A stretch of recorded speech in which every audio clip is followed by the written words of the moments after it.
What's good, y'all? It's the one and only Kingcal516, live in the mix, and this is the Swish Flames podcast. Be sure to check out the website, www.swishflames.com. Hit us up on Twitter, @SwishFlames. And if you feel so inclined to donate to the podcast, hit us up on the Cashapp, $Kingcal516. Well, Game 4 is now officially in the books. The Milwaukee Bucks have come storming back to even the series 2 games apiece against the Phoenix Suns with the 109-103 victory. And I loved what I saw from the Bucks. I'm really liking what I'm seeing from the Bucks. And to me, the momentum is definitely shifting in this series. And Phoenix has some work to do. But if you're a Phoenix Suns fan and you're waking up today, I would definitely tell you all is not lost. Do not hit the panic button yet. But if you lose the next game, you better hit the panic button. But if I'm a Phoenix Suns fan, I'm not hitting the panic button unless we lose the next game in Phoenix. Because, in all honesty, the home team is doing what they're supposed to do, win at home. Right? So Milwaukee still has to win a game at Phoenix if they have any chance of winning the championship. Phoenix has that advantage where as long as they protect their home court, they are NBA champions. Alright? So if you're a Suns fan, you can take some positives. One is Devin Booker showed up. Devin Booker had 42 points on 60% shooting. That is phenomenal. He was a beast. He was an animal. He was the Devin Booker that we expected. And he did it on the road. And if I'm a Suns fan, a positive I can take is I believe that Devin Booker is going to take this back home. And so he's going to show up in the next game as well. Another positive you can take from this game is DeAndre Ayton has 17 rebounds. And so he helped you with your rebounds, and he wasn't in foul trouble. So you had your key hog, DeAndre Ayton, play his normal minutes because he didn't have foul trouble. That was a plus. These are some of the things that helped the Suns stay in the game. But some negatives, if you're Suns, that you have to consider is in the games you won, both Devin Booker and Chris Paul have showed out. The first 2 games, they both had good games. What you have to be concerned about is in Game 3, Chris Paul did what he did enough and did his job. Devin Booker didn't. In Game 4, Devin Booker did his job. Chris Paul didn't. So the only thing with the Suns you have to be a little bit worried about is both those guys showing up, because they need both of those guys to show up if they're trying to win these games. Chris Paul is turning the ball over way too much. Chris Paul finishes with 10 points and 5 turnovers. That's not very Chris Paul-like. That's not really transcendent point guard-like. That's not really Chris legendary Paul-like. And so Chris Paul knows he's got to play better. The Suns need him to play better. And if Chris Paul does not play better, the Suns will not be the NBA champions. That's just fact. And so leading up to the next game, when they go back to Phoenix, the Suns are going to need both Devin Booker and Chris Paul to show up. I believe Devin Booker is going to bounce back and continue his bounce back from this game. I'm a little concerned about Chris Paul, but they both have played a lot better at home in this series. And so I'm expecting a good game for both of them, but I'm really questioning right now Chris Paul. And I hate to say that because I believe in Chris Paul.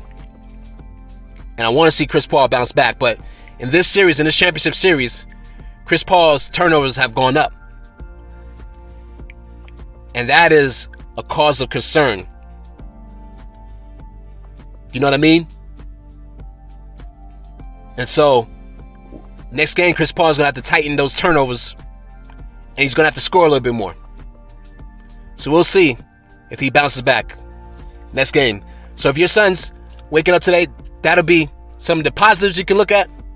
And that'll be some of the negatives you got to be concerned about. If you're Milwaukee,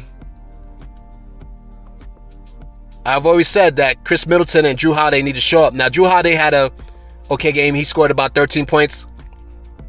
He didn't need to score a lot more than that because Chris Middleton was a dog. And I've noticed in these 7-game series, you're going to have a game or two where Chris Middleton just goes completely off as if he's the best player on the floor. And this was one of those games where Giannis didn't have to carry the scoring load the same way he's been carrying all series long. Chris Middleton showed up and dropped 40 points. So basically, Chris Middleton canceled out Booker's 42, if you think about it. So, a lot of respect to Chris Middleton showing up. He was an X factor today.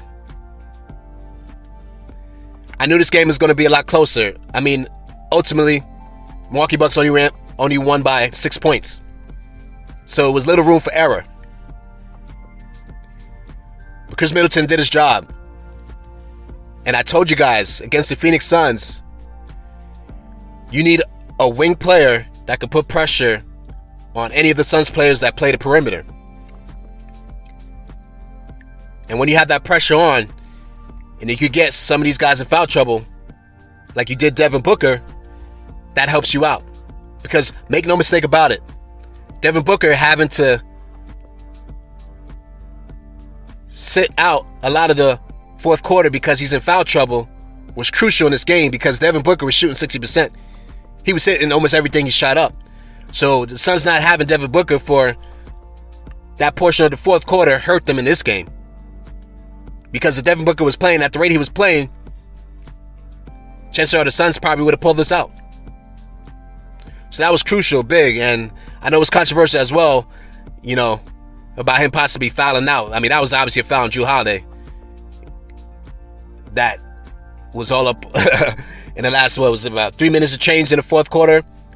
You know, so he got a pass on that. But with Chris Middleton, he did his thing. He was aggressive. He attacked. He was feeling it, and he kept putting pressure on the Suns' perimeter players. And that's why I want to credit him, because it wasn't just that he scored 40 points, but it was also because he put pressure on the perimeter players of the Phoenix Suns, which helped get Devin Booker into foul trouble. So that's definitely still an important piece of the puzzle that Milwaukee Bucks needs to continue if they plan on winning this championship. Between Chris Middleton and Jrue Holiday, they got to put pressure on those defenders. They got to hit shots. They got to be aggressive. And that's going to be crucial. So that's something you could take positive. Another positive, obviously, is Giannis Antetokounmpo. I honestly have said from the start, I believe the Suns are going to win in 6. Part of that reasoning for me saying that was because I didn't think we were going to get this level of Giannis in this series, because I thought that injury would hamper him a lot. But Giannis doesn't look like he's hurt. Giannis is playing at an all-time great level still, like Giannis, like you expect him to play. And that changes everything to me. So Giannis didn't have to drop 40 this game. He didn't have to go high 30s this game. Giannis got 26 points with 14 rebounds. And he had a big-time block that everybody's talking about off of that lob pass from Devin Booker to Aiden. It was an incredible block by one of the most athletic players in the NBA. By one of the players who has one of the longest wingspans in the NBA. I expect Giannis to do that kind of play. There's not a lot of guys in the NBA that I feel can make that kind of block. It was an incredible block. Now, was it all-time great block in the NBA Finals? I don't know. But if the Bucks end up winning the championship, I guarantee you that could be one of the plays you can look back and say that was a crucial play. Because if Aiden hits that lob pass and dunks it, that changes the game at that moment. And so it was a big defensive stop. It was a big momentum boost for the Milwaukee Bucks. And it was Giannis being Giannis. And like I said, I'm very impressed with Giannis. I know he's a great player. I know he's this good. You know what I mean? But I did think that injury coming from the last series would hamper him a little bit. And he has shown no signs of slowing down. If anything, he's elevating his game. And it's an amazing thing to see. And the Milwaukee Bucks have tied this series 2 games apiece. And I'm loving it. And this is all I asked for. At least let's just go out with a bang in the finals, having a good series. That it could be anybody's ball game. And right now, it's anybody's ball game. And to me, whoever wins the next game is winning the series. Now, I told you guys from before, I'm picking the Suns in 6. I'm going to stay with that. But if the Suns do not win the next game, they're in trouble. Because going back to Milwaukee, and you're not consistently having Devin Booker and Chris Paul play good in those 2 games in Milwaukee, I would be very leery about going back to Milwaukee down 1 game if I was the Suns. So I am going to definitely go on record and sit there and say this next game is more of a must-win for the Suns than it is for the Bucks.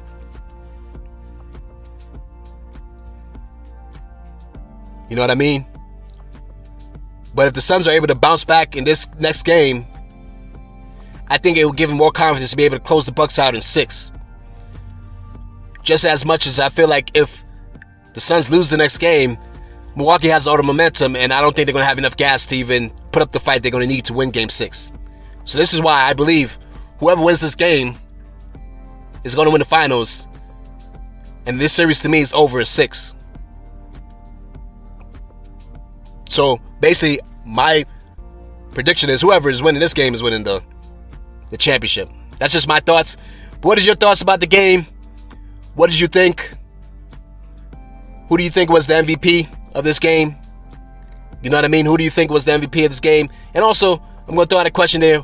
Who do you feel at this point is the finals MVP in general? With that said, this is Kingcal516. I'm signing off. Once again, be sure to hit up our website at www.swishflames.com. Hit us up on Twitter at swishflames. And if you feel so inclined to donate to the podcast, hit us up on the Cashapp $Kingcal516. Hit the like, hit the subscribe. Till next time, I'll catch you guys later.